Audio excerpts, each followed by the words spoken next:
All right, in this video, we're going to talk about section 3.8, excuse me, and that deals with implicit differentiation. So in this case here, we're going to be pretty much using the concept of implicit differentiation to find derivatives of pretty much functions where, in this case, y is not defined explicitly. Up until now, you've been taking derivatives where y was defined explicitly, like if you had y equal to some algebraic expression, you were able to take the derivative directly. Now, there are some relationships between variables, and they're often expressed implicitly, like the equation of the unit circle x squared plus y squared is equal to 1. That does not specify y directly, but rather defines y implicitly. Okay, now the equation itself does not represent a single function, as you're going to see in this picture down here I'm going to bring up. And that's simply because of the fact that it fails the vertical line test. So here you have the equation of the circle, which is x squared plus y squared is equal to 1. You can see it's failing the vertical line test because that vertical line crosses the graph at two different places. So in this case, this would not be a function. Now, let's say we want to solve for y. Then here you're going to have two functions that will occur. One of them will be y is equal to negative square root of 1 minus x squared, and the other one will be y is equal to positive square root of 1 minus x squared. Okay, so now you can see the graph. The semicircle that's in blue represents the explicit function y equals square root of 1 minus x squared. The semicircle below in red represents the explicit function y equal negative square root of 1 minus x squared. Okay. Now, because we defined two explicit functions that form a circle, their derivatives are found using the chain rule. So if you have y equal to the positive square root of 1 minus x squared, this will be your derivative of y with respect to x, negative square root of x divided by the square root of 1 minus x squared. And then the second equation, y equal negative square roots of 1 minus x squared, its derivative will be positive x over the square root of 1 minus x squared. Okay. So basically, the goal of this section, section 3.8, is to find a single expression for the derivative directly from an equation f of x comma y equaling to 0 without first solving that equation for y. The technique that we're going to be using here is called implicit differentiation. And we're going to look at some examples of how to use implicit differentiation. Now, to understand how to find dy dx implicitly, you must realize that the differentiation is taking place with respect to x. Okay? Differentiation in this case is being taken with respect to x. That means when you differentiate terms involving x alone, you can just differentiate as usual. On the other hand, when you differentiate terms involving y, then we must apply the chain rule. And that is because you're assuming that y is defined implicitly as a differentiable function of x. So every time you take the derivative of a y term, you have to include dy dx. Okay? That's very important.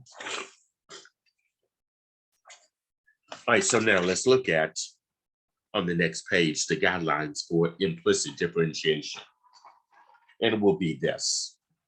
You're going to differentiate both sides of the equation with respect to x, and then collect all terms involving dy dx on the left side of the equation and move all other terms to the right side of the equation.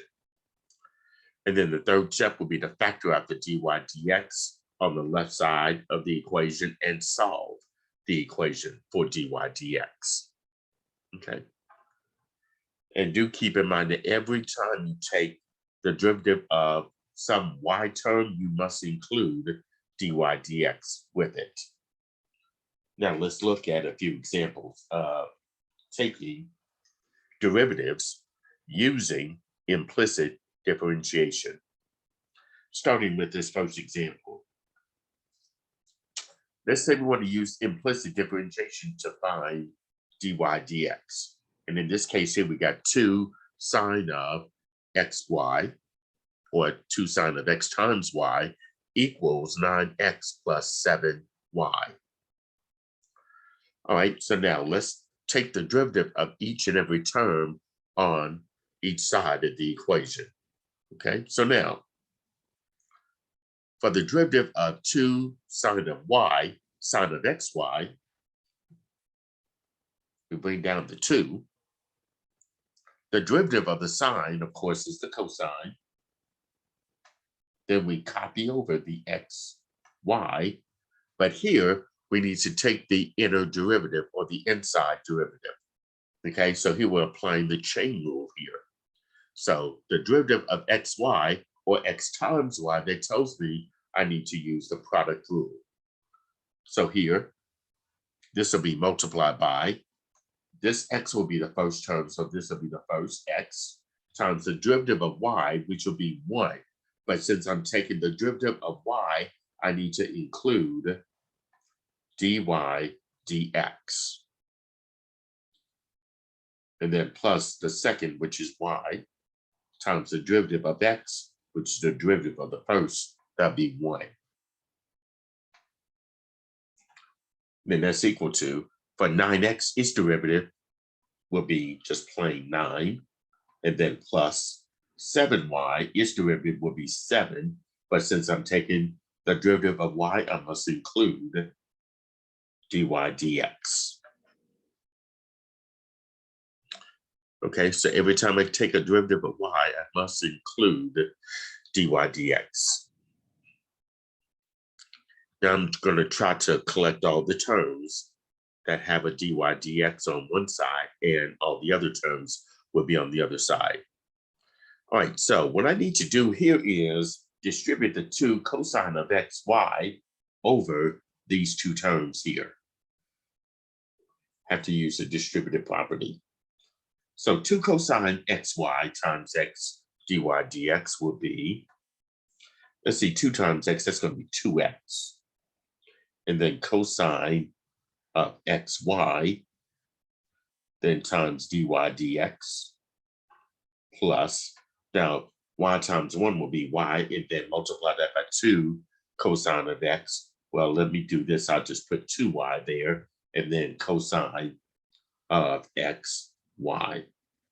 Then that's equal to 9 plus 7 dy dx.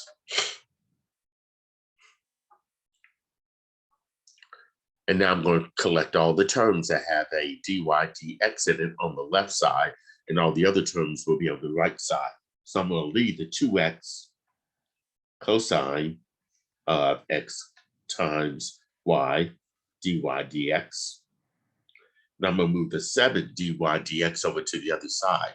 When I do that, it was plus 7 dy dx, but when I move it over to the left side, it will be minus 7 dy dx. That's equal to, leave the 9 over here, but I'm going to move the 2y cosine of xy over to the other side.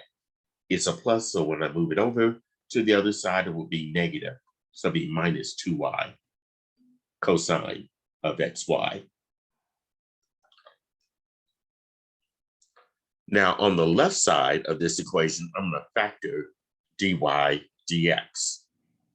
So I'm going to pull the dy dx out in front. So this will be 2x cosine of xy minus 7, and that's equal to 9 minus 2y cosine of xy. Now, the next step would be to solve for dy dx. It's being multiplied by 2x cosine of xy minus 7. So I'll divide both sides of this equation by 2x cosine xy minus 7. I'll put that in parentheses. Same here.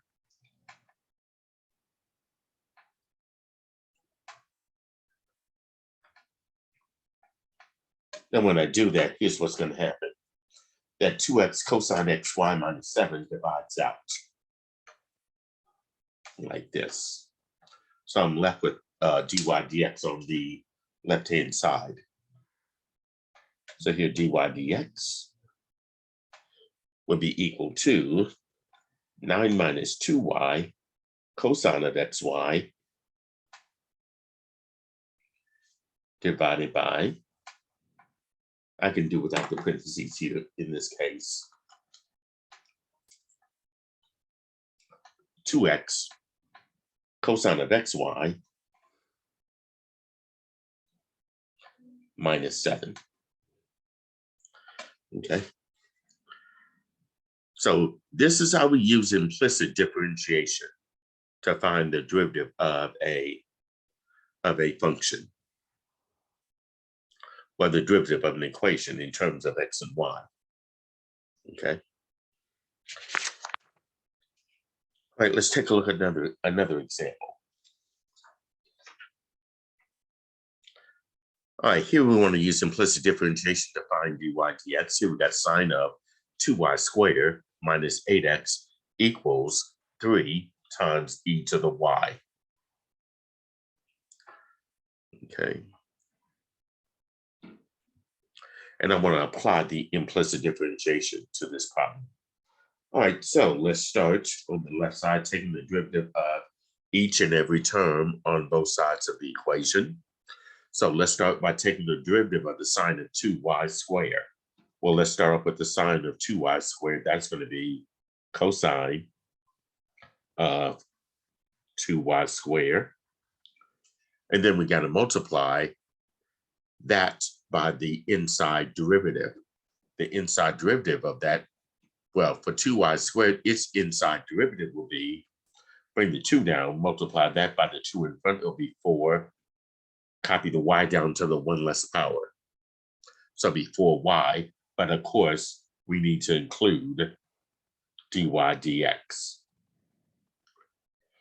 And then minus the derivative of 8x, we just take the derivative of just 8x, which is going to be at 8, as we normally would. And that's equal to 3e to the y. Let's bring down the 3. The derivative of e to the y is e to the y. But of course, we're dealing with a y, so that means we need to include dy dx. Okay, because we're assuming that y is some function of x, so that means we need to take the derivative of y, which is of course dy dx. All right, now let's simplify the left-hand side of that equation. And probably can move some terms over to the other side, so that way all the terms that can contain dy dx will be on one side. All right, that 4y, I'm going to pull that out in front of the cosine of 2y squared. And then I'll have dy dx behind it. And then that 3e to the y dy dx, I'll go ahead and move that over to the opposite side, and that will be a minus 3e to the y dy dx. And then the minus 8, I'll just move that over to the other side. That'll be positive 8. So here I got 4y cosine 2y squared dy dx minus 3e to the y dy dx is equal to 8. All I did here, move this over to the left-hand side. It becomes minus, move the minus 8 over to the right-hand side. It became a positive 8. On the left side, I can factor dy dx.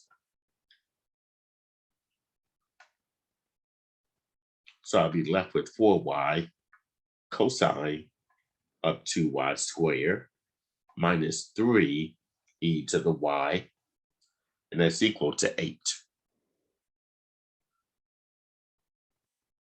And now to solve for dy dx, here I'm going to divide both sides by 4y cosine of 2y squared minus 3e to the y on both sides.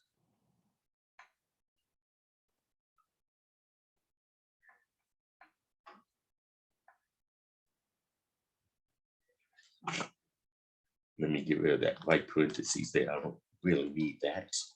So dy dx ends up being as this: 8 divided by 4y cosine of 2y squared minus 3e to the y.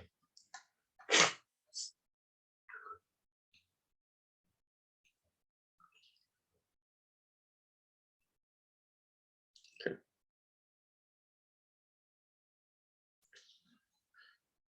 And of course, as always, you can reach out to me if you have any questions about each of these examples that are presented in this video. All right, now let's look at another example. I think this one's a little bit simpler than the other ones. Here I want to use implicit differentiation to find dy dx. Here I got 2y is equal to x plus 7 divided by y minus 7. Okay, now that right-hand side, you may think that you're going to have to use the product rule for that. But what I can do here, let's do this. Get rid of that y minus 7 that's in the denominator. And I'm going to do that by multiplying both sides of this equation by y minus 7.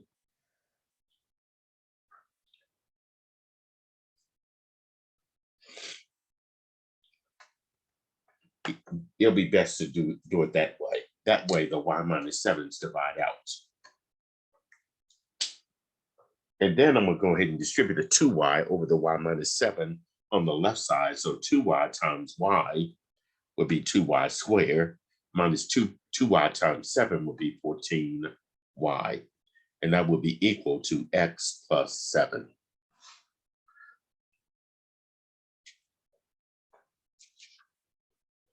Okay, now we can take the derivative using implicit differentiation.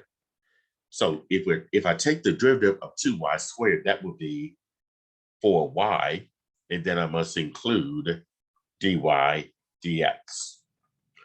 Minus the derivative of 14y would just be 14, but since I took the derivative of y, I need to include dy dx again. And that's equal to the derivative of x with respect to x is just going to be 1. And the derivative of a constant like 7 is 0. And now notice I have all the terms that have dy dx on one side and all the other terms on the opposite side. So let's go ahead and factor dy dx. So if I factor out the dy dx, I'll be left with 4y minus 14, and that's equal to 1. And then to solve for dy dx, we divide both sides by 4y minus 14.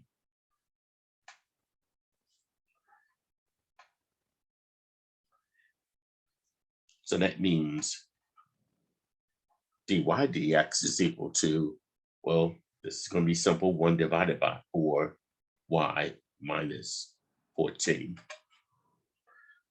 Okay.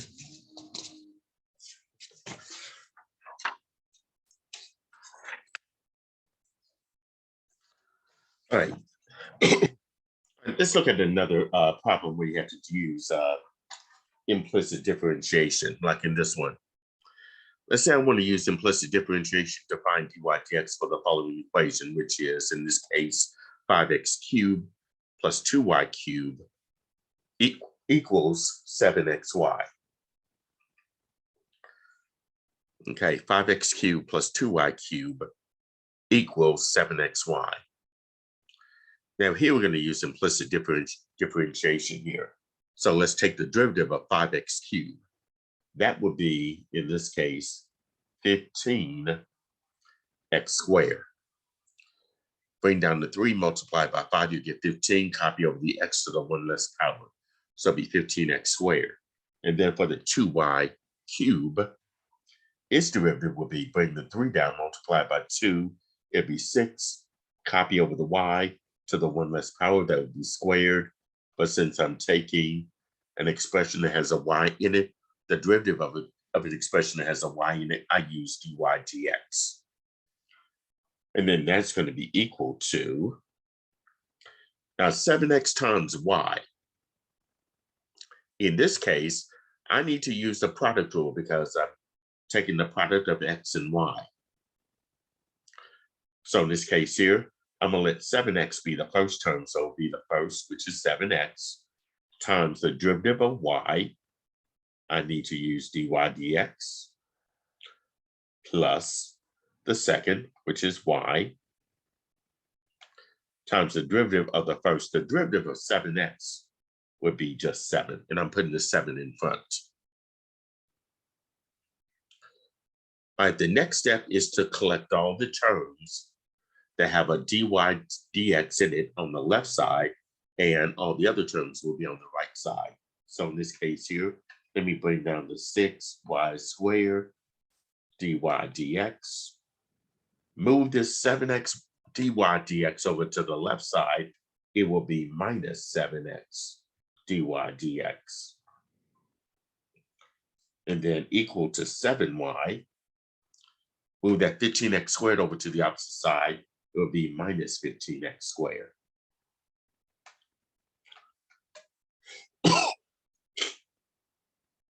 And then I can go ahead and factor out dy dx. So dy dx, factor that out, you'll be left with 6y squared minus 7x. And then that's equal to 7y minus 15x squared. And then to get dy dx by itself, we'll divide both sides by 6y squared minus 7x.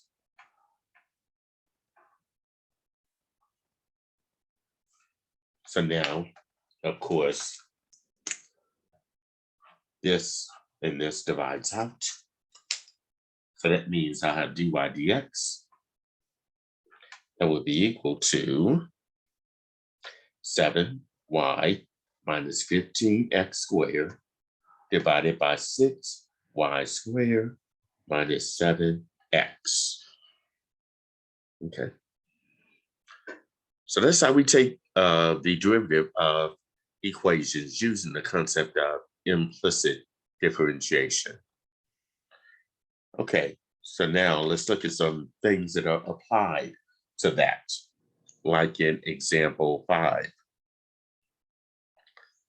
There are 2 parts. We want to use implicit differentiation to find the derivative of, the derivative dy dx, and then in part B, we're going to find the slope of the curve at the given point. And that equation of that curve is y squared is equal to 3x. And the point that we're given is the ordered pair 12, 6. Okay. So let's start off by using implicit differentiation in part A. So our equation is y squared is equal to 3x. All right, so let's take the derivative of each term on each side of this equation. The derivative of y squared, that would be 2y. But of course, we need to include dy dx. That's equal to the derivative of 3x with respect to x is going to be just 3. So I get 2y dy dx is equal to 3. Well, guess what? I can easily solve for dy dx, which means I can divide both sides of this equation by 2y. So dy dx then will be equal to 3 over 2y. All right, so now this will help me find the slope of the curve at the given point.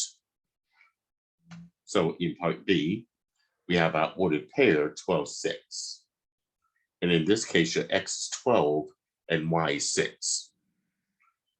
Now, this derivative does represent the slope of the curve at that given point. So that means our slope, which would be lowercase m, would be 3 over 2y.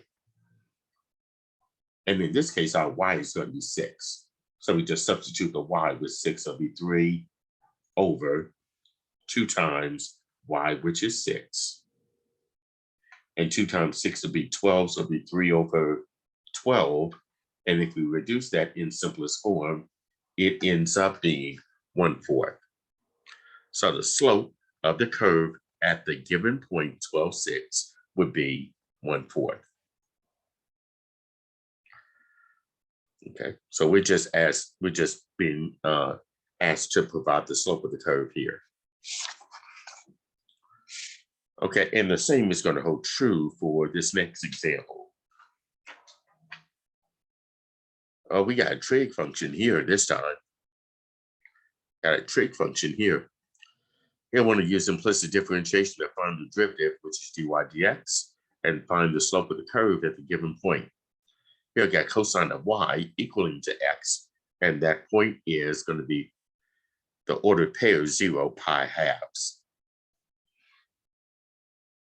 So let's start by finding the derivative of cosine y equal to x using implicit differentiation.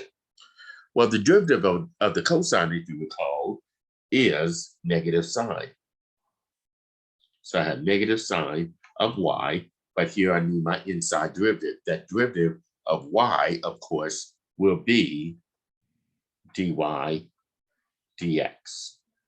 And then that's equal to the derivative of x with respect to x will be 1. So I have negative sine of y, dy dx is equal to 1. And then to get dy dx by itself, I need to divide both sides by the negative sine of y.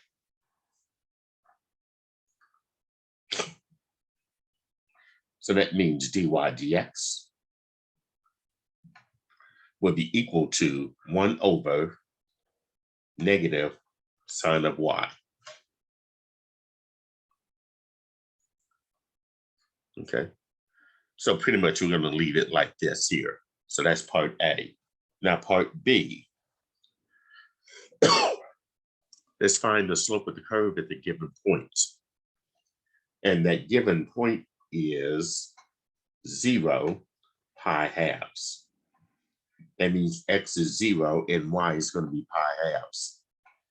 And this dy dx represents the slope of the curve, which is, of course, 1 over negative sine of y. So I have 1 over negative sine, and y, of course, is pi over 2.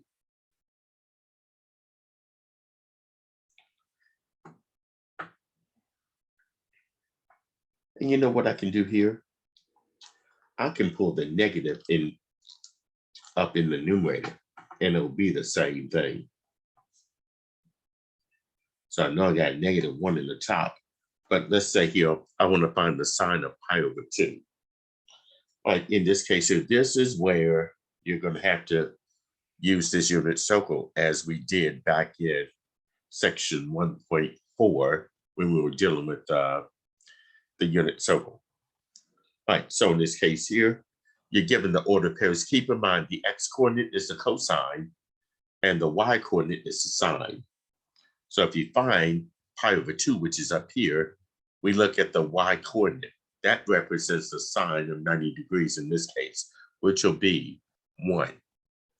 So the sine of pi over 2 will be a 1. And negative 1 divided by 1 ends up being negative 1. So the slope of the curve at that point, 0 pi halves, will be negative 1.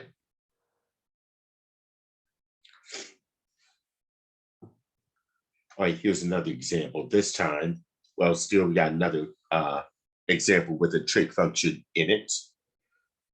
Here I want to find the derivative dy dx of sine of y equal to x using implicit differentiation, and then find the slope of the curve at the given point. So here I get sine of y is equal to x.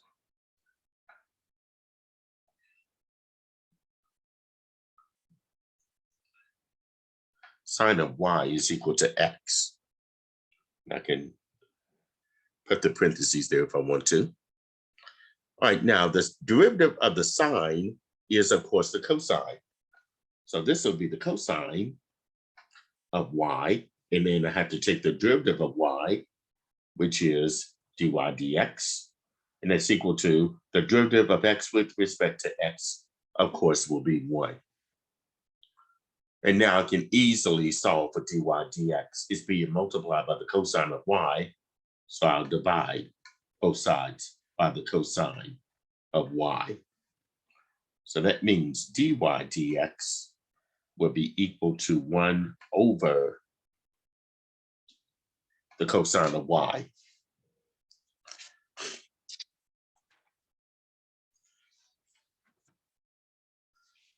Right, so in this case here, that would be the derivative using implicit differentiation. Now, let's find the slope of the curve at the given point, which is in this case 0, pi. And then dy dx represents the slope of that curve, 1 over the cosine of y. And here x is 0 and y is pi halves. So that means I'm going to have 1 over the cosine. I mean, y is just pi. So it'll be 1 over the cosine of pi. So go back to your unit circle and find out what the find pi, which is right here. And keep in mind the cosine is going to be the x coordinate on the unit circle at 180. Has to be -1. So that means that the cosine of pi is -1. So it'll be 1 over -1, which is -1.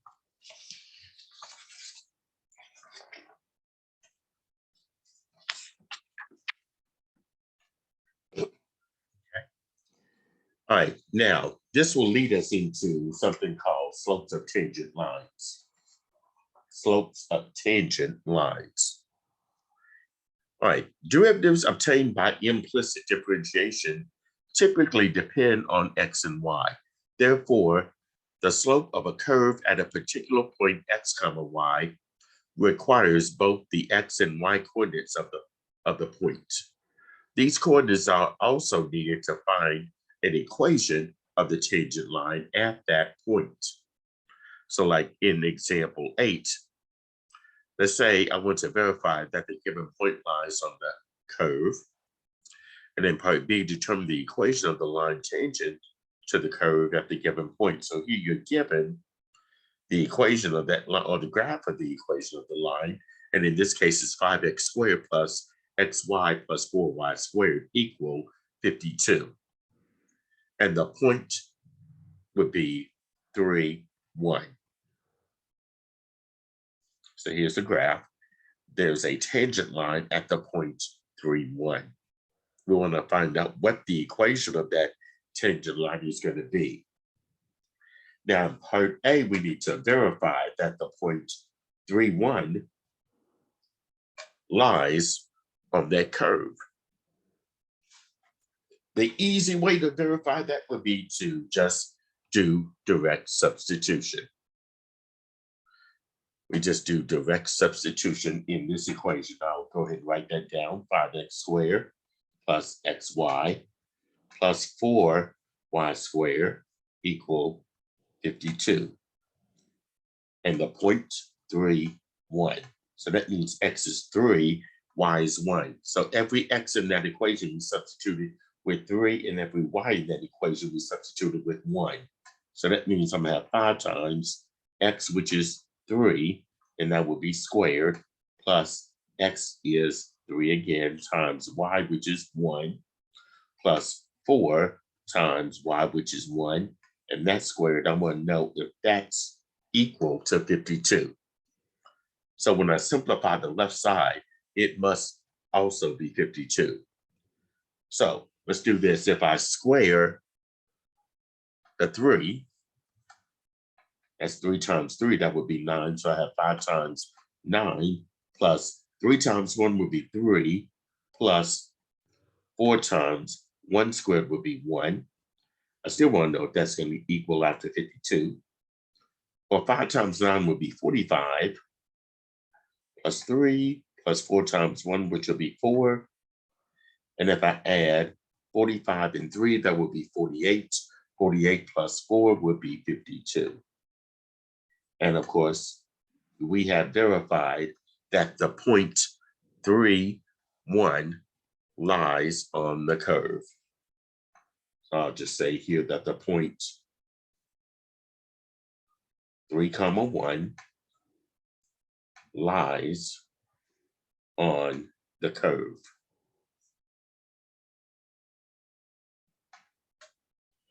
Okay.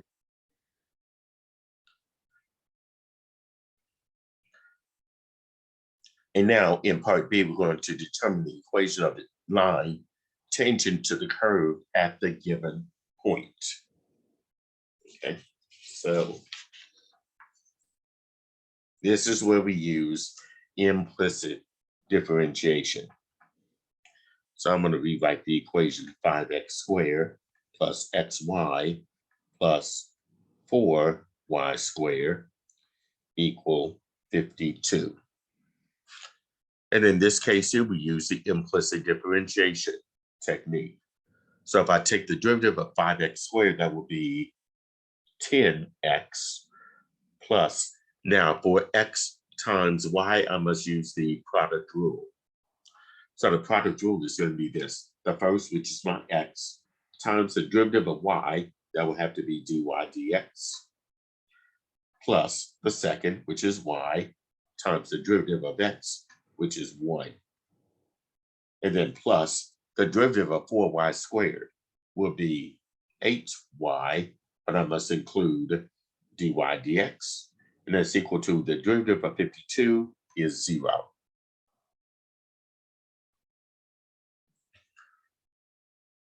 All right, the next step would be to move all the terms that do not have dy dx over to the opposite side, okay? Because I only want the terms that have dy dx in it on the left side. So I have the x dy dx, and then I have plus 8y dy dx. And that's equal to, if I move the 10x over to the opposite side, it will be negative 10x. And then I got plus y, but if I move that y over to the, y times 1 would be y, but if I move that y over to the other side, it'll be minus y. Okay. And now on the left side, I can factor the dy dx. I can factor the dy dx. So pulling out that dy dx, you'll be left with an x plus 8y. That's equal to negative 10x minus y. And then to solve for dy dx, I'm multiplying it by x plus 8y. So I need to divide both sides by 8 plus xy. So now dy dx will be equal to, let's see, negative 10x minus y divided by x plus 8y.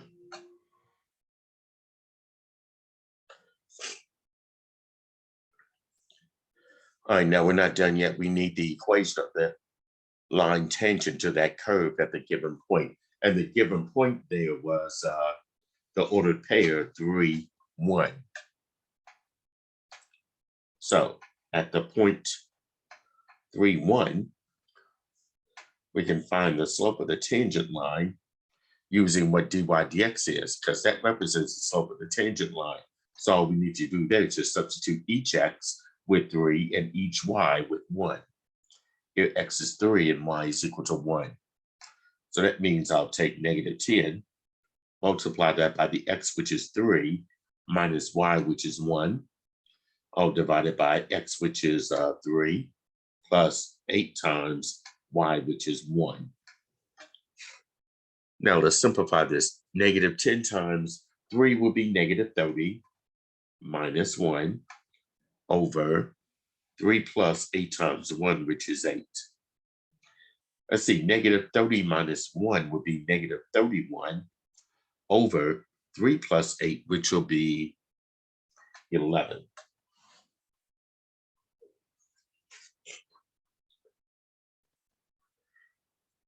Okay, so now we can use that point slope form. If you recall, that's y minus y1 is equal to the slope m times x minus x1. So here we're going to have y minus y1 in this case will be 1, equaling to negative 31 over 11. That's the slope of the tangent line times x minus x1, which is 3. Okay, so if I use a distributive property, bring down that y minus 1, negative 31 elevenths times x would be negative 31 elevenths x. Negative times a minus would be a plus. This is like 3 over 1, so 31 times 3 would be 93, over 1 times 11 would be 11.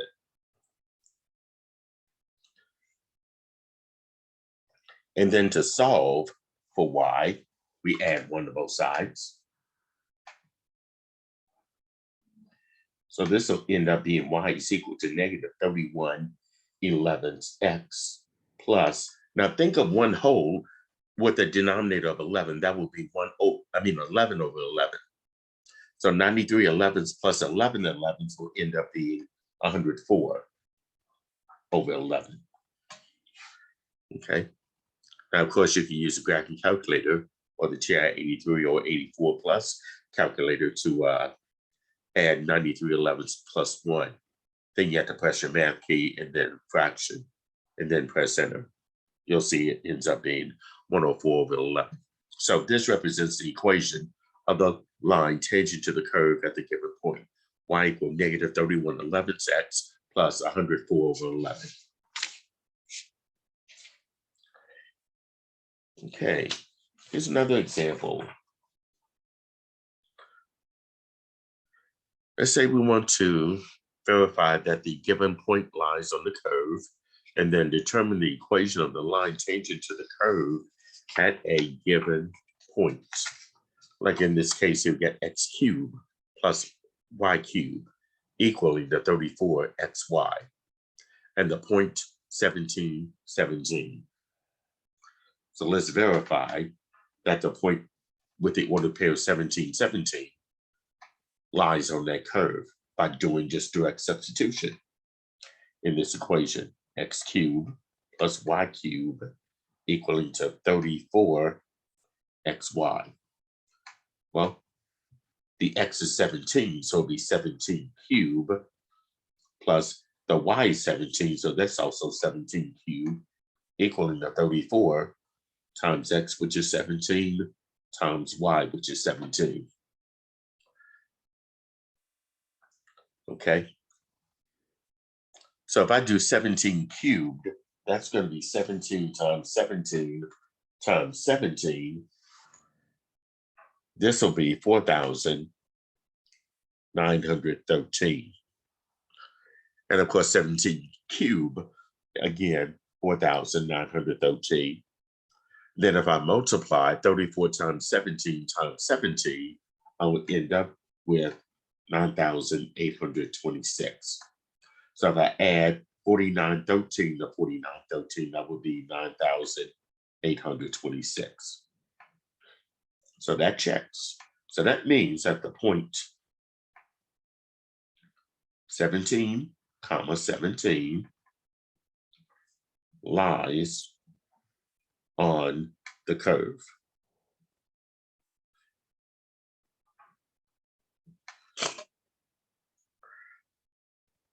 So the point 17, 17 lies on the curve. So that just was simply part A. Part B, we have to use implicit differentiation to determine the equation of the line tangent to the curve at a given point.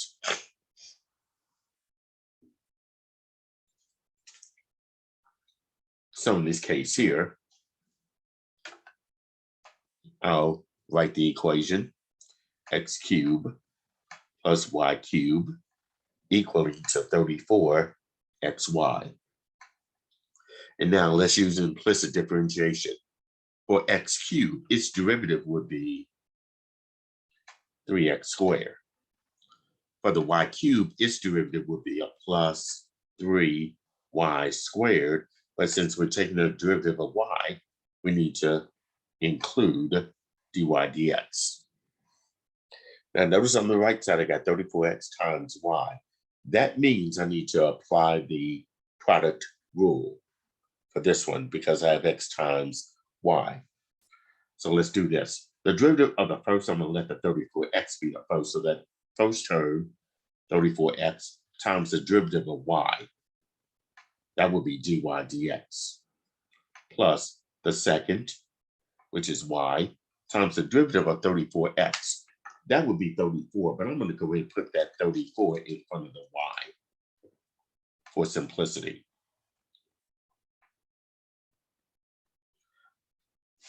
Because that's the second times the derivative of 34x, which is 34.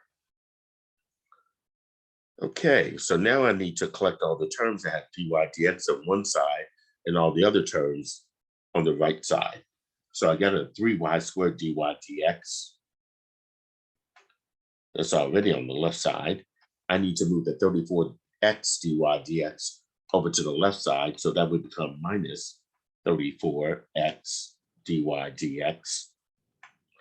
That's equal to, I got the 34y, so I'll leave that over there. That 3x squared, I need to move that over to where that 34y is, and it will become minus 3x squared. So now on the left side, I can go ahead and factor the dy dx on the left side. So when I factor out that dy dx, I'm going to end up with just 3y squared minus 34x. And that's equal to 34y minus 3x squared.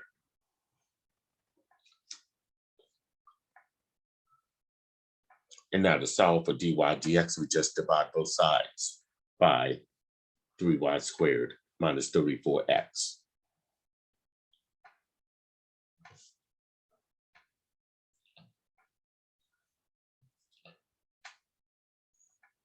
So dy dx ends up being 34y minus 3x squared divided by 3y squared minus 34x.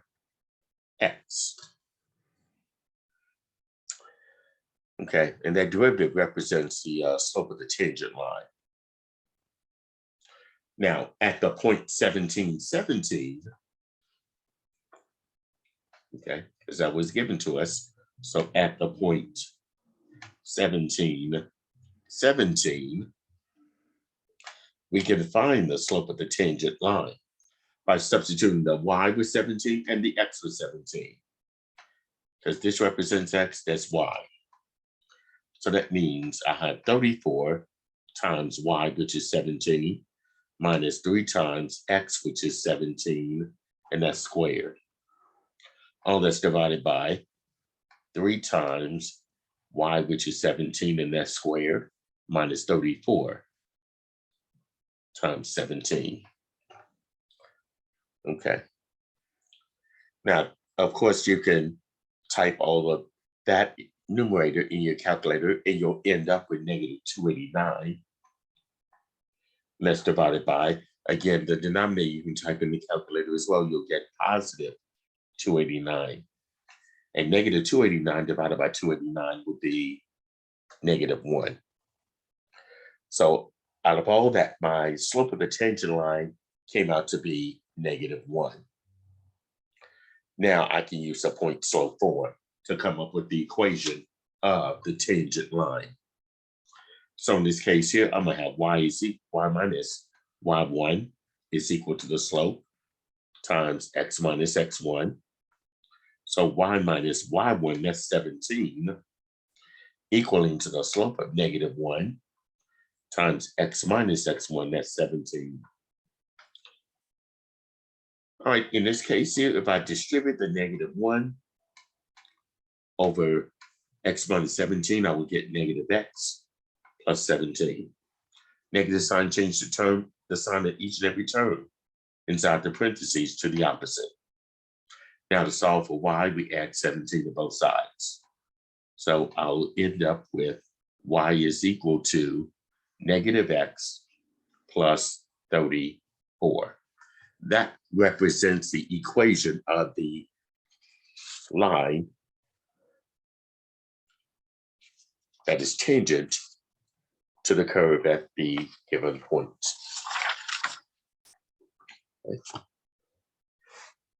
Okay, last thing we'll look at in this video and in this section would be the power rule for rational exponents. Usually that means your exponents are in the form of a fraction.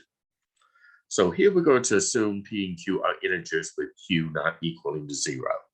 Then that means that the derivative with respect to x of x raised to the power of P over Q is equal to this. We bring the power in front of the x, copy over the x to the 1 less power. Okay?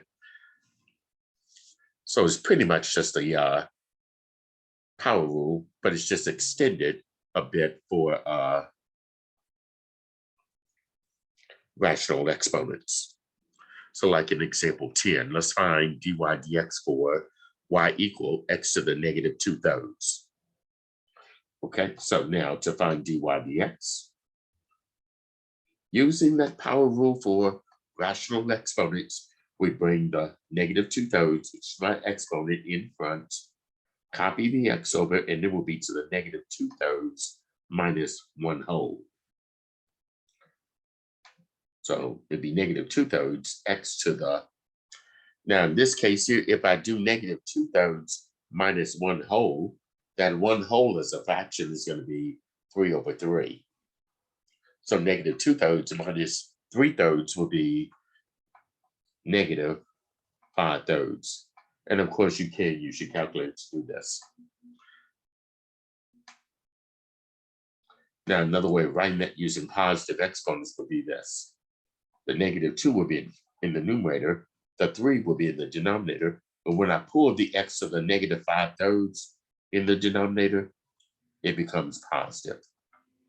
So I get -2 over 3x to the 5/3 power. Or they might want this in radical form. -2 over the denominator in the exponent would be your index for the radical. Actually, the 3 needs to be in front. The coefficient of x to the 5/3, that needs to be on the outside. The x needs to be on the inside, and the exponent is going to be on the inside as well. So here you got -2 divided by 3 times the cube root of x to the 5th. Okay, and that would be your final answer there. Okay, here's another example. Let's say I want to find dy dx for y is equal to 2x minus 3 raised to the -3/2 power. Now this, we're going to have to apply the chain rule. And in this case here, we bring the exponent of -3/2 in front, copy over the 2x minus 3, and that -3/2 will be decreased by 1. But we're not done yet. We need to find the derivative of 2x. That's going to be your inside derivative. The derivative of 2x is simply going to be 2. Right? And then let's simplify this. These 2's divide out.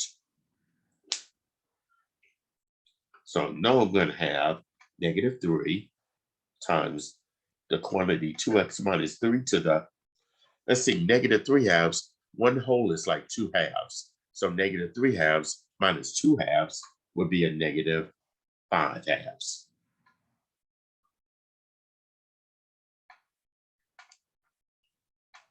And of course, if we were to write that using positive exponents, I'll have a negative 3 in the numerator. And then the 2x minus 3 to the negative 5 halves will have to go in the denominator as 2x minus 3 to the positive 5 halves. And if we were to write that in radical form, this will be this. That denominator of 2 will be your index, so that's the understood square root of. And in parentheses, 2x minus 3, the 5 will be underneath the radical. Okay.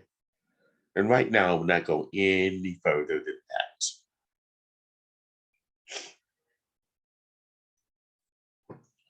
Okay, and the final example in this video is this.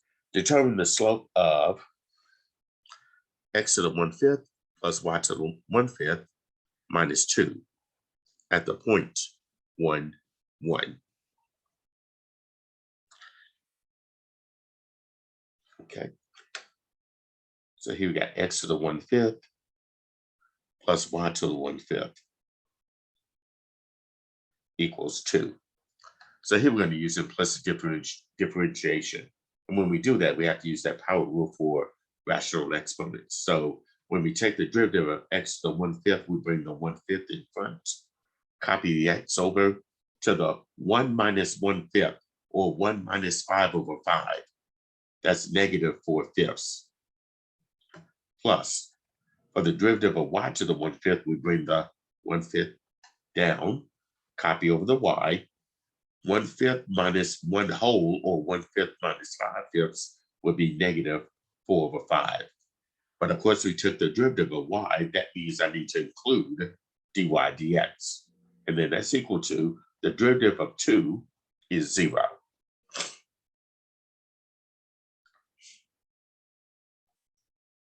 Now I'm going to write this using positive exponents here for this term and for that term.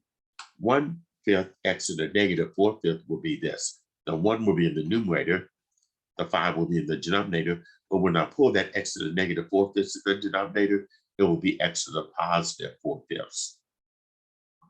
And the same thing here. 1 over, the 5 will be in the denominator, that y to the negative 4/5, that when I pull that down, it'll be y to the positive 4/5, and then dy dx equal 0.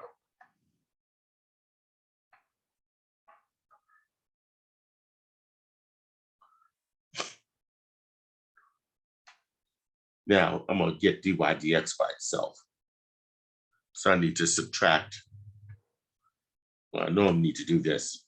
This right here, 1/5, 1 over 5 y to the 4/5 with the dy dx. I'm going to go ahead and move that 1 over 5 x to the 4/5 over to the other side. It becomes negative.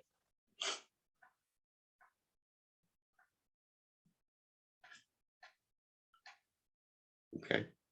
And then to solve for dy dx, normally I would divide those sides by 1 over 5 y to the 4/5. But since I'm dealing with a fraction, it would be best to go ahead and multiply by the reciprocal of 1 over 5 y to the 4/5, which is 5 y to the 4/5. And I'll do the same thing here on the other side as well. So all of this is gone. I'll be left with dy dx.